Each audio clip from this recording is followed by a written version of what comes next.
स्वागत है आप लोगों का। सबसे पहले आप लोगों को मेरी तरफ से दशहरा की हार्दिक शुभकामनाएं। और इसी वजह से मैं आज आप लोगों के लिए लाया हूँ 2 स्टोरीज एक साथ। अगर अच्छी लगे तो एक लाइक और अगर अच्छी ना लगे तो एक डिसलाइक ज़रूर कीजिएगा। तो चलिए बात को बिना बढ़ाए शुरू करते हैं पहली कहानी, जिसका नाम है पुस्तकालय। आज की कहानी एक नौजवान लड़के के ऊपर है जिसका नाम है सुजय। हाल ही में उसकी नौकरी लगी थी एक कॉल सेंटर में और उसकी पोस्टिंग थी फ्लोर मैनेजर। अब इसके लिए वो नज़दीकी शहर में एक घर ढूंढ रहा था। ढूंढते ढूंढते उसे मिल भी गई। कलकत्ता से थोड़ी सी दूर में निशिंदापुर नाम के एक छोटा सा शहर, जहां पर लोग उतने ज्यादा नहीं हैं, या फिर आप कह सकते हो कि वहां पर जनसंख्या उतनी ज्यादा नहीं बढ़ी थी। इसी वजह से बहुत ही कम पैसों में उसे एक फ्लैट मिल गई। अब इतने कम कीमत में फ्लैट मिलते ही उसने आओ देखा ना ताओ जल्दी से उसे खरीद लिया। उसको खरीदने की एक दूसरी वजह भी थी। वहां से करीब 1.5 घंटे की दूरी पर उसका ऑफिस था और उसके पास कार भी थी, इसीलिए कोई झंझट नहीं थी। अपना सारा सामान लेकर फ्लैट में शिफ्ट होने के बाद वो ढूंढने लगा आसपास कोई लाइब्रेरी हो तो अच्छा होगा, क्योंकि बचपन से उसको पढ़ने का बहुत शौक है, खासकर कहानी की किताबें। पहले से ही वो एक नियम पे चल रहा था और वो नियम था वो अक्सर ऑफिस में नाइट शिफ्ट में काम करता था। सुबह को अच्छी तरह से नींद पूरी करके दोपहर को आराम से किताबें पढ़ता था। इस नियम के चलते उसको इसकी अच्छी तरह से आदत हो चुकी थी, इसीलिए पहले पहले तो मुश्किल होती थी, लेकिन अब सब कुछ ठीक हो चुका है। माता पिता बांकुड़ा जिले में एक छोटे से शहर में रहते हैं और यहाँ पर वो अकेला ही रहता है। किताबों के साथ साथ वो तरह तरह के मैगजीन्स भी पढ़ता था, लेकिन लाइब्रेरी में जाना उसकी एक दूसरी आदत बन चुकी थी। ढूंढते ढूंढते आखिरकार उसे मिल ही गई। पास में ही थी सरोजिनी लाइब्रेरी। वो लाइब्रेरी काफी अच्छी थी, लेकिन ज्यादा लोग नहीं जाते थे वहां पर। लेकिन फिर भी सही वक्त पर वो खुलती थी और बंद भी होती थी। उस पुस्तकालय में एक बूढ़े इंसान रहते थे जो कि उस पुस्तकालय का ध्यान रखते थे। जिस दिन की ये घटना है उस दिन दोपहर का वक्त था, लेकिन फिर भी आसमान बादलों से ढका हुआ था और देख के पता चल रहा था बहुत जल्द बारिश आने वाली है। सुजय वहां पर पहुंच कर देखा कि वो बूढ़े इंसान अकेले ही बैठे हैं। उनको उम्मीद नहीं थी कि इस मौसम में कोई आएगा। पुस्तकालय खाली पड़ा था और उसी बीच सुजय को देखकर वो काफी खुश हुए। सुजय अंदर गया और एक पुरानी किताब खोलकर बैठ गया। उस किताब का नाम था अलौकिक दूरबीन। कहानी कुछ इस प्रकार थी कि एक औरत थी जो कि पहले एक पुरुष को खून करती है और उसके बाद वह पुरुष भी लगातार एक के बाद एक खून करने लगता है। कहानी में उतना दम नहीं था, लेकिन फिर भी फालतू किताबों से तो अच्छा है, थोड़ा सा तो मजा मिल ही जाएगा इससे। और पढ़ते पढ़ते उसने पूरी किताब पढ़ डाली और साथ में एक अजीब सी घटना घटी। जैसे ही उसने अपनी नजर सामने की तरफ घुमाई, तब देखा उसके सामने एक औरत खड़ी थी जो उससे थोड़ी सी दूरी में थी। अजीब बात है, उसने तो किसी को आते हुए नहीं देखा, तो फिर ये कहां से आ गई। फिर सुजय को लगा कि शायद उसने अपना ध्यान कुछ ज्यादा ही पढ़ाई में लगा दिया था, शायद इसी वजह से उसको वो दिखी नहीं। खैर, इस मामले को उसने ज्यादा दिमाग में नहीं लिया। इसके बाद उसने लाइब्रेरी में इधर उधर घूम के कुछ और भी पुरानी किताबें देखी और वापस आते वक्त वो थोड़ी देर के लिए पीछे मुड़ा तो देखा वो औरत उसकी तरफ पीठ देकर खड़ी थी। बात करने का मन कर रहा था, लेकिन पता नहीं क्यों पर वो कुछ नहीं बोल पाया और चुपचाप अपने घर चला गया। अगले दिन वो फिर वापस आया और वापस आके वो फिर से वही अलौकिक दूरबीन नाम की वो किताब लेकर फिर से बैठ गया। उसे वो कहानी काफी अच्छी लगी थी। इस बार एक और अजीब घटना उसने देखी। वो जो किताब पढ़ रहा था उसमें किसी लेखक या फिर किसी पब्लिशर का नाम ही नहीं था। ये देखकर सुजय को थोड़ी हैरानी हुई। उस बूढ़े आदमी से इस बारे में पूछना पड़ेगा, ये सोचकर वो जैसे ही अपनी नजर सामने की तरफ घुमाई तब उसने फिर से देखा कि वो औरत इस बार बिल्कुल उसके सामने बैठी है। सुजय को इस बार भी पता नहीं चली। वो औरत एकटक उसकी तरफ देख रही थी और उसकी आंखों में आंखें डालते ही सुजय पूरी तरह से मोहित हो गया, या फिर कहे सम्मोहित हो गया। इसके बाद वो धीरे धीरे टेबल से उठा। पुस्तकालय में जो बुजुर्ग आदमी थे वो पीछे की तरफ मुड़कर कुछ काम कर रहे थे। सुजय धीरे कदमों से उनके पास पहुंचे। जैसे ही वो पीछे की तरफ मुड़े, पलक झपकते ही सुजय के हाथ में पकड़ी हुई छुरी उनके छाती पे बैठ गई। एक हल्की सी आवाज निकालकर वो आदमी वहीं पर गिर गया। सुजय को जैसे कोई होश ही नहीं था। उसके बाद उसने वो छुरी उठाई और पीछे की तरफ मुड़कर हंसने लगा। दर्द में कतराते कतराते वो बुजुर्ग आदमी भी उसी तरफ देखा, लेकिन उन्हें कुछ नहीं दिखा। पूरी पुस्तकालय खाली पड़ी थी। धीरे धीरे वो आदमी अपनी आंखें और अपनी सांसें दोनों ही बंद कर ली। सुजय हंसते हंसते वहां से हटकर बाहर की तरफ जाने लगा। जब वो बाहर आया तब उसके हाथ में कोई छुरी नहीं थी, बल्कि उस छुरी की जगह वही किताब थी, अलौकिक दूरबीन। बाहर आने के बाद सुजय को कुछ याद नहीं आया कि आखिर वो क्या कर रहा था, अब तक उसके साथ क्या क्या हुआ। एक बार बस उसने पलटकर पीछे की तरफ मुड़कर देखा और कुछ न सोचकर धीरे धीरे आगे बढ़ने लगा और बढ़ते बढ़ते लोगों के बीच में जाकर घुल मिल गया। इस कहानी को सुनने के बाद शायद आपको ये लग सकता है कि सुजय दिमागी ओर से बीमार था और इसी वजह से उसने सब किया। लेकिन एक सवाल तो रह ही जाता, आखिर उसके हाथ में जो किताब थी वो चाकू में कैसे तब्दील हो गई। मुझे तो ये बात नहीं समझ में आई। अगर आपको समझ में आई तो नीचे कमेंट में ज़रूर लिखिएगा। चलिए आगे बढ़ते हैं दूसरी कहानी की तरफ, जिसको लिखा है नाना, जिसका नाम है ब्रह्म राक्षस का खजाना।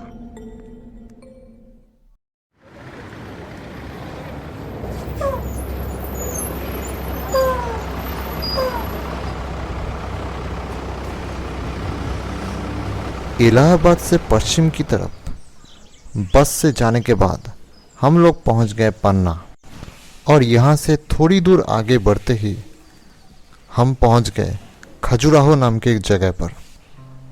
यहीं पर हम लोग बस से उतर गए। सुना है पन्ना में काफ़ी सारे हीरे की खदान मिलते हैं और हमारा उद्देश्य था कि इन सारी खदानों को कम से कम एक बार अपनी आंखों से देखने का। जब हम लोग बस से उतरे तब 12 बज चुके थे। ठंड का मौसम था, इसीलिए नहाने धोने का और हंगामा किया नहीं। वही कि एक धर्मशाला में हम लोग रुके थे। अपनी बेडिंग, सूटकेस और बाकी सारा सामान रखकर शहर देखने निकल पड़े। उत्तर भारत के बाकी शहरों की तरह ये शहर भी कुछ वैसा ही दिखता था, और साथ में यहाँ के जो राजा थे उनका परिवार आज भी मौजूद था। उनका घर काफी बड़ा था सुंदर भी था। घर के आसपास सुंदर बगीचे थे और एक सुंदर तालाब भी था। इसके साथ ही आसपास फैले हुए थे काफी सारे गरीब लोगों के घर, छोटे छोटे टीन और पत्तों से बने हुए घर, जिनकी हालत थोड़ी सी खस्ता थी। लेकिन सबसे बड़ी बात तो ये है कि हम लोग शहर देखने आए नहीं थे। हमारा असली उद्देश्य था हीरे की खदान देखना। धर्मशाला में ही हमें एक लड़का मिला था और हमारी चाहत सुनकर वो भी हमारे साथ चल पड़ा था। असल में वही हमारा गाइड था और उसने हमें हीरे की खदान दिखाने का भी वादा किया था।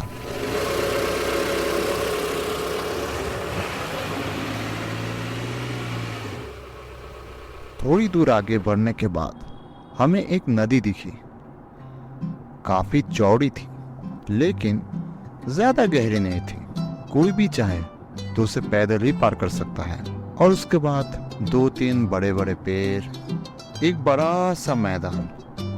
ये सब कुछ पार करने के बाद हम लोग एक जंगल के किनारे पहुंचे। छोटे छोटे 12 से 13 फुट लंबे पेड़ से ढकी हुई एक जंगल। पेड़ों में पत्ते ज्यादा नहीं थे, इसीलिए वो जंगल ज्यादा घना नहीं था। आप चाहो तो एक तरफ से दूसरी तरफ आसानी से देख सकते हो। अचानक वो गाइड बोल उठा, बाबूजी, ये रही आप लोगों की हीरे की खदान। खदान? उस गाइड ने हमें एक घर दिखाया जिसके अंदर छोटे छोटे कई सारे बाथटब जैसे बड़े बड़े गड्ढे थे। हम लोगों ने पूछा, ये क्या है? उस गाइड ने बताया, सरकारी दफ्तर में पैसे जमा करने के बाद ही आपको यहाँ पर खुदाई करने का अनुमति मिलेगा। उसके बाद यहाँ पर मिट्टी को काटकर जितने भी छोटे मोटे पत्थर है उन सब में से आपको हीरा निकालना पड़ेगा। इस काम के लिए जौहरी भी साथ रहते हैं। उन्हीं का ये काम होता है कि पत्थरों में से हीरे को पहचान कर अलग करना। उसके बाद ये सारे के सारे हीरे पहुंच जाते हैं राजा के ऑफिस में। फिर उसी ऑफिस में इन सारी हीरो की कीमत तय की जाती है। ऐसे करके पता नहीं कितने सारे व्यापारी कई हजार रुपए कमा के ले जा चुके हैं। अगर किस्मत अच्छी होती है तो काफ़ी सारे हीरे मिलते हैं और अगर नहीं होते तो एक भी नहीं मिलता। इसको देखने के बाद हम लोग वापस लौटने लगे। हीरे की जो कीमत होती है और उसकी जो खूबसूरती होती है, ये सब कुछ देखकर हम लोगों ने हीरे की खदान के मामले में कुछ ज्यादा ही उम्मीद कर बैठे थे। इसी वजह से हम लोगों को हताशाई हाथ लगी। वापस लौटते वक्त उस गाइड ने कहा, बाबूजी, घूमना फिरना तो बहुत हुआ, थोड़ा चाय पियेंगे?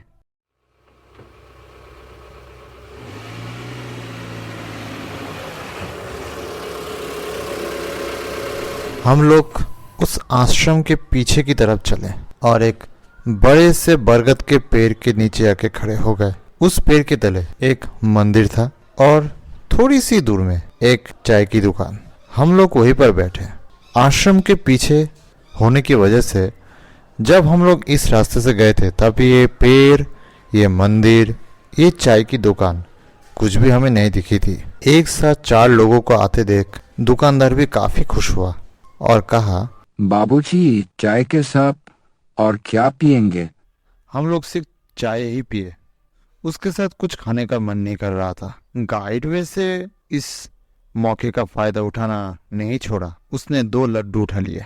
इस पर उस गाइड ने कहा, बाबूजी, जाइए देवता के दर्शन करके आइए। मंदिर खुला ही था। छोटी सी मंदिर थी और अंदर एक छोटी सी शिवलिंग सफेद पत्थर से बनी हुई और उसके सामने एक थाली जिसमें 2-4 पैसे पड़े हुए थे।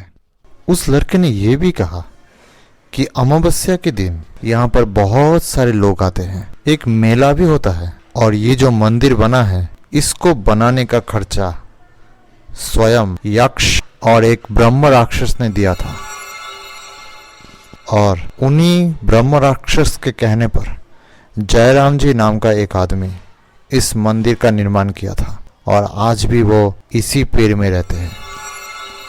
ये कहकर उसने हमें वही बड़ा सा बरगद का पेड़ दिखाया और दिखाने के बाद अपने दोनों हाथों को नमस्कार करके उनको प्रणाम निवेदन किया। मंदिर के अंदर जाते वक्त उसने पहले घंटी बजाई और जोरों से बोल उठा, बम शिव शंकर, हर हर महादेव। मंदिर दर्शन के बाद जब हम लोग वापस आ रहे थे तब उस छोकरे ने उस मंदिर से जुड़ी हुई कहानियां बतानी शुरू की। अब चलते चलते हमें अच्छा भी लग रहा था। उसने बताया कि जयराम जी के पिता मुनीश्वर राम यहाँ के एक बहुत बड़े हीरे के व्यापारी थे और इसी व्यापार से उनको काफी पैसा मिला था। उनका एकमात्र बेटा था जयराम जी, अब बड़े बाप का एक लौता बेटा, और इसी वजह से बचपन से उससे बेइंतहा लाड और प्यार मिला और इसी वजह से उसको कभी भी सही शिक्षा नहीं मिल पाई। और नतीजा ये हुआ कि उसके पिता के मौत के बाद जब सारा का सारा कारोबार उसके हाथों में आया तब उसकी उम्र थी सिर्फ 20 साल। इतने कम उम्र में इतना सारा पैसा मिलते ही उसने फोकट में उड़ाना शुरू किया और इस काम में उसको कुछ दोस्त भी मिल गए और बस उसने सारे के सारे पैसे दारू पीने में और जुए में उड़ा दिए। 4 से 5 साल के अंदर ही सारा का सारा पैसा खत्म हो गया। जितनी भी ज़मीन थी वो सब बेच डाली और ऊपर से बाजार में बहुत सारे कर्ज उठा के रखे थे उसने। बस एक ही चीज़ उसके पास बची थी और वो थी उसका घर। अब जब जयराम उसको भी बेचने जा रहा था तब उसके माँ ने कहा, नहीं, इस घर को बेचो मत। इस घर के किसी कोने में बहुत सारे हीरे और जौहरात छिपाए गए हैं। नहीं, इस घर को बेचो मत। इस घर के किसी कोने में बहुत सारे हीरे और जौहरात छिपाए गए हैं। मैंने सुना था कि बहुत साल पहले यहाँ पर डाकुओं का हमला हुआ था। उन्हीं से बचते गए घर के मालिकों ने सारी संपत्ति एक गुप्त कक्ष में छिपा के रखी थी, लेकिन आखिर में उन लोगों को डाकू के हाथों अपनी जान गंवानी पड़ी थी। इसीलिए वे किसी को बता के भी नहीं जा पाए थे कि आखिर वो गुप्त कक्ष कहाँ पर है। जाओ और उस कक्ष को ढूंढ निकालो। जयराम ने कहा, इतना बड़ा घर कहाँ ढूंढूंगा? कोशिश करो, जानना तो पड़ेगा। हो सके तो साधु, सन्यासी या फिर ईश्वर की भी शरण में जाओ, लेकिन ढूंढना तो जरूरी है। इसके बाद जयराम लगातार पूजा देने लगा अपने घर में और साथ में घर के किसी न किसी कमरे के जमीन को खोदने लग जाता था, इस उम्मीद में कि शायद वहां से वो गुप्त कक्ष बाहर आ जाए। उसके घर में करीब 10 से 12 कमरे थे। हर कमरे में करीब 3 से 4 फुट गहरा गड्ढा खोदा गया, लेकिन कुछ नहीं मिला। और इसी बीच अगर घर के पास से कोई साधु या सन्यासी गुजरते थे तो जयराम उनको भी पकड़ के ले आता था और मिन्नती मांगने लगता था ताकि वो लोग बता दे, लेकिन कोई भी साधु या कोई भी सन्यासी पता नहीं बता पा रहे थे। और ऊपर से जिन लोगों से जयराम ने उधार लेकर रखा था वो सब जयराम के ऊपर दबाव बनाने लगे थे, जिसको वो और झेल नहीं पा रहा था। आखिर में उसने तय कर लिया था कि किसी रात में वो भेष बदल कर चुपचाप यहाँ से भाग जाएगा। लेकिन तभी उसको पता चली कि उसके इलाके में एक तांत्रिक आए हैं जो कि कुंभ मेले की तरफ जा रहे थे और थोड़े वक्त के लिए वो यहाँ पर रुके हैं। जयराम ने और देर नहीं की, जल्द से जल्द उनके पास पहुँचे और मिन्नतें मांगने लगा, ये सब मैं नहीं कर सकता। तुम्हारे घर के पास जो बरगद का पेड़ है वहाँ पर एक ब्रह्म राक्षस रहते हैं, जाओ और उनकी सेवा करो, वही तुम्हें बता सकते हैं। जयराम ने और देर नहीं की, उसी रात फल और दूध लेकर पहुंच गया उस बरगद के पेड़ के नीचे। ब्रह्म राक्षस के नाम पर उन चीज़ों को पहले पेड़ के तले रखा और फिर मन ही मन उनको बुलाने लगा बुलाते बुलाते पता नहीं कब उसको नींद आ गई थी, और उसी नींद में ब्रह्मा राक्षस उसके सपने में आए और कहा, पैसा कहाँ है मैं बता सकता हूँ, लेकिन मेरी कुछ शर्त है। पहली, उस पैसे का एक भी पैसा तू खुद के लिए खर्च नहीं कर पाएगा। तेरी जितनी भी बुरी संगत है उन सब का साथ छोड़ना होगा। यहाँ पर एक मंदिर भी बनानी होगी और उसके साथ एक धर्मशाला जहाँ पर साधु और सन्यासी आके रहेंगे। एक भी पैसा इधर उधर खर्च नहीं कर पाएगा तू। बोल, मंजूर है तुझे? लेकिन मेरे ऊपर आखिर सारा कर्ज है, उसका क्या करूं? वो कर्ज तू मिटाएगा, लेकिन और पैसा उधार नहीं लेगा। मंदिर में पूजा का बंदोबस्त भी तुझे करना पड़ेगा। हमेशा अच्छाई के रास्ते पे चलेगा तू, समझे? ठीक है, वही होगा।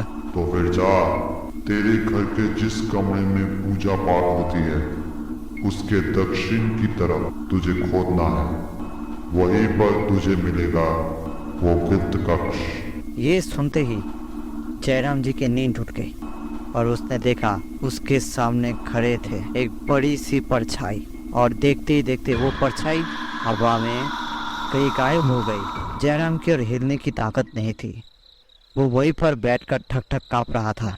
कोई और होता तो शायद तभी वहाँ से भाग जाता, लेकिन जयराम की उतनी ताकत नहीं थी। वो काफ़ी देर तक वहीं पर बैठे काँपे जा रहा था। जब सूरज की रोशनी चारों तरफ चमक उठी, तब जयराम को अपने शरीर पर थोड़ी ताकत महसूस हुई, क्योंकि उसका डर हट चुका था। धीरे धीरे वो घर वापस आया और उसी दिन बिल्कुल उसी जगह पर उसने खुदाई शुरू की, और खोदते ही उसे मिल गई वही गुप्त कक्ष। और वहाँ पर मिली काफ़ी सारे राजा महाराजा के ज़माने के जवाहरात, हीरे। उस कमरे में उसे कुछ मिट्टी के कलश भी मिले, जो कि बादशाह के ज़माने के सोने से बने हुए सिक्के भरे हुए थे। बस जयराम का तो खुशी का और कोई ठिकाना ही नहीं रहा। पैसे मिलते ही वो सब कुछ भूल गया और फिर से शुरू की बिल्कुल पहले जैसे पैसे उड़ाना, जुए खेलना और मस्तीबाजी। माफ कीजिए, मैं दोबारा ऐसा नहीं करूंगा। उसकी माँ ने कितनी बार उसे समझाया, लेकिन माँ की बात कौन सुनता है। ऐसे करते करते 1 महीना बीत गया। एक दिन साथियों के साथ घर वापस आ रहा था। नशा उसने थोड़ा ज्यादा ही कर लिया था उस दिन, और साथ में उस दिन अमावस्या की भी रात थी। वापस लौटते वक्त अचानक उसके सामने प्रकट हुए ब्रह्म राक्षस। एक बड़ी सी काली परछाई प्रकट होते ही उसने बहुत ही गुस्से में कहा, मेरे पैसों से नशा कर रहा है तू? जुआ खेलना है? क्या सोच के क्या रखा है तूने अपने आप को? ये देखकर जयराम का सारा नशा उतर चुका था और वो डर से कांपने लगा था। कांपते कांपते उसने हाथ जोड़े और माफी मांगने लगा और कहने लगा, माफ कीजिए, मैं दोबारा ऐसा नहीं करूंगा। तब ब्रह्म राक्षस उसको पकड़कर हवा में उठाया और उसके बाद जयराम को और कुछ याद नहीं। वो बेहोश हो चुका था और उसके साथ ही वो तो सब जान बचाकर बहुत पहले ही भाग चुके थे। अगले दिन जयराम को जब होश आई तब वो उसी बरगद के पेड़ के नीचे पड़ा हुआ था। दोपहर के वक्त उसके मुंह से धीमी धीमी आवाज़ सुनकर आसपास के लोग उसे किसी भी तरह घर वापस लाए थे। उस वक्त जयराम की और शरीर में खड़े होने की भी ताकत नहीं थी, क्योंकि ब्रह्म राक्षस ने उसके दोनों पैर तोड़ दिए थे। अस्पताल में भर्ती भी हुआ था जयराम। 6 महीने पड़े रहने के बाद उसके पैर ठीक तो हुए, लेकिन अब जयराम और पहले की तरह सीधा नहीं चल पा रहा था और आखिर में जयराम ने वो शिव मंदिर बनवाया। उसकी पूजा और देखरेख के लिए एक पंडित जी को भी रखा, लेकिन धर्मशाला नहीं बनाया, क्योंकि और पैसे खर्च करने की उसकी इच्छा थी नहीं। उसने तय किया था कि सारा का सारा पैसा लेकर वो बनारस भाग जाएगा। अब बनारस में जाना तो आम बात है, लेकिन वहाँ पर एक समस्या है। इन बादशाही ज़माने के सिक्कों को वहाँ बेचना बहुत मुश्किल है। लेकिन उसने इसके लिए एक तरकीब निकाली। उसने देखा कि अगर इन सिक्कों को पिघलाकर सोने के छोटे छोटे गोले बना लिए जाए तो फिर इन गोलों को बनारस में बेचना काफ़ी आसान होगा। ये तो गई पहली समस्या। अब दूसरी समस्या थी ब्रह्म राक्षस। उससे बचने के लिए उसने एक पंडित जी से कवच बनवाया और फिर रात को उसने, जब सब लोग सो जाते थे, तब अपने कमरे में चुपचाप उन सोने के सिक्कों को पिघलाकर सोने के छोटे छोटे गोले बनाने का काम करने लगा, और वो भी अकेले। और इसी तरह से हर रात को वो यही काम करने लगा। एक सिक्के को पिघलाता, उससे सोने के गोले बनाकर सूटकेस में भर लेता। उसके माँ को इस बारे में ज़रा सा भी भनक नहीं लगी थी। अपने बेटे के बुरे ख्यालात देखकर वो अंदर से काफ़ी टूट चुकी थी और अक्सर पूजा पाठ करती है और ईश्वर से निवेदन करती है ताकि उसका बेटा सही रास्ते पे आ जाए। ये करते करते फिर से एक अमावस्या आ गई। उस रात भी जयराम काम कर रहा था, लेकिन ये उसका आखिरी दिन था। कल ही वो बनारस रवाना होने वाला था। वो काम कर ही रहा था कि तभी अचानक उसके सामने आके प्रकट हुए ब्रह्म राक्षस। मेरे पैसे लेकर भागेगा तू और मैं कुछ नहीं कर पाऊंगा। तूने क्या सोचा ये रक्षा कवच तुझे बचाएगा मेरे हाथों से? ये कहते ही उसने जयराम का सर पकड़ा और उसके सर को सीधा दे मारा उस उबलते हुए सोने के चूल्हे पर। जयराम जोरों से चीखने लगा। उसके चीख से पूरा घर जाग उठा, लेकिन तुरंत ही वो पूरा घर ध्वस्त हो गया।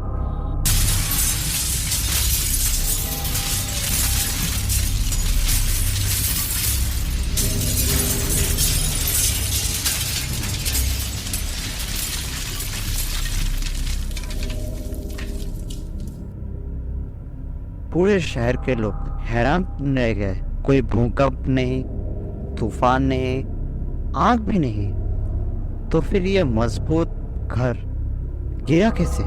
आज भी वो टूटा फूटा घर बिल्कुल वैसे ही पड़ा हुआ है। वो देखिए नदी के किनारे। इस बार मैंने पूछा, अच्छा ये सब तो जयराम जी की अंदर की बात थी, तुम्हें किससे पता चली? अब उस लड़के ने कहा, मैंने जयराम के जो बाकी दोस्त थे उन्हीं से बात करके ये सब का पता लगाया था। उसके दोस्त बाद में वहाँ पर वापस आए थे ताकि वो सोना मिल सके उन्हें। अब ये बात सरकार को भी पता चली थी, लेकिन सरकारी दफ्तर में जितने भी बड़े बड़े ऑफिसर हैं वो सब बड़े बड़े शिक्षित लोग हैं। ऐसी बातें वो बिल्कुल विश्वास नहीं करेंगे।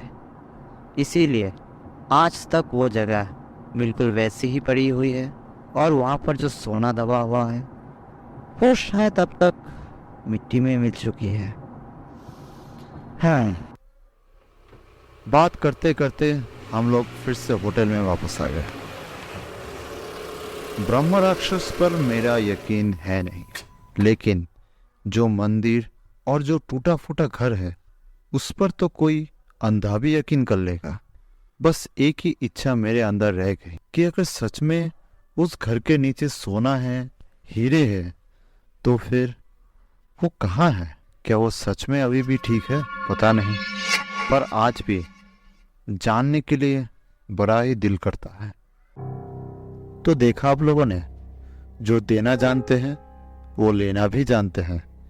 इसीलिए कभी भी अगर किसी से उधारी लेने के बारे में अगर आप सोच रहे हो तो शर्तें ज़रा अच्छी तरह से समझ लीजिएगा, क्योंकि अगर उन शर्तों का ठीक से आपने पालन नहीं किया तो फिर पता है ना क्या होगा। कहानी सुनने के लिए बहुत बहुत शुक्रिया। मिलते हैं आप लोगों के साथ अगली वीडियो में, तब तक के लिए शुभ रात्रि।